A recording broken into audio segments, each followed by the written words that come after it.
Total कितना होता है, 16 होता है जो लोकसभा होता है ना, लोकसभा सीटें होती है, उसमें से लोकसभा सीटें में होता है 11 होता है और राज्यसभा सीटें होते हैं जो 5 होते हैं।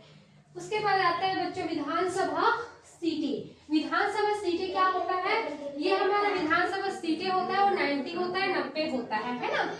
जो क्या होता है हमारा अनुसूचित जनजाति में 29 होता है और अनुसूचित जाति में 10 होता है और जनरल में 51 होता है।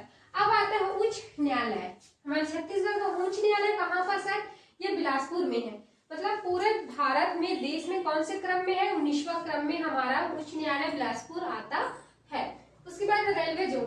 रेलवे जोन क्या होता है, दक्षिण पूर्व मध्य रेलवे जोन बिलासपुर। बिलासपुर वाला जो रेलवे जोन होता है उसको बोला जाता है दक्षिण पूर्व मध्य रेलवे जोन कहा जाता है। यह देश का 16वां क्रम का रेलवे जोन होता है। उसके बाद आता है राजस्व मंडल का मुख्यालय। अब हमारे छत्तीसगढ़ में राजस्व मंडल का मुख्यालय कहाँ पर है, बिलासपुर में है। अब उसके बाद आता है शासकीय मुद्रणालय। मुद्रणालय, शासकीय मुद्रणालय कहाँ पर है, ये हमारा राजनांदगांव जिले में आता है। उसके बाद आता है ब्रेल लिपि के प्रेस। ब्रेल लिपि प्रेस कहाँ पर है, तो तिठा बिलासपुर में ब्रेल लिपि आता है। उसके बाद आता है सबसे बड़ा संभाग।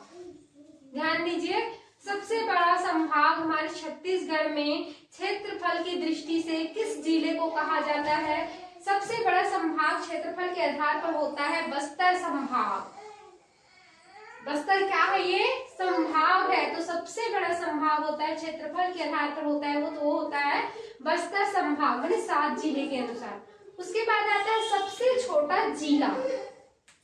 सबसे छोटा जिला क्षेत्रफल के आधार पर होता है दुर्ग। दुर्ग जिला क्या होता है, सबसे छोटा जिला होता है ये 27 जिले के अनुसार। उसके बाद आता है सबसे बड़ा जिला। ध्यान दीजिए बच्चों, पहले मैंने कहा था सबसे बड़ा संभाग, तो सबसे बड़ा संभाग होगा तो बस्तर। सबसे बड़ा जिला तो क्षेत्रफल के आधार पर सबसे बड़ा जिला होगा आपका राजनांदगांव, 27 जिलों के अनुसार। इस प्रकार से आपको छत्तीसगढ़ के बारे में नॉलेज चाहिए। अगर आपको ये चैनल अच्छा लगता है तो लाइक कीजिए, सब्सक्राइब कीजिए और छत्तीसगढ़ की विभिन्न जानकारियों को YouTube के माध्यम से मैं बताने की कोशिश करूंगी।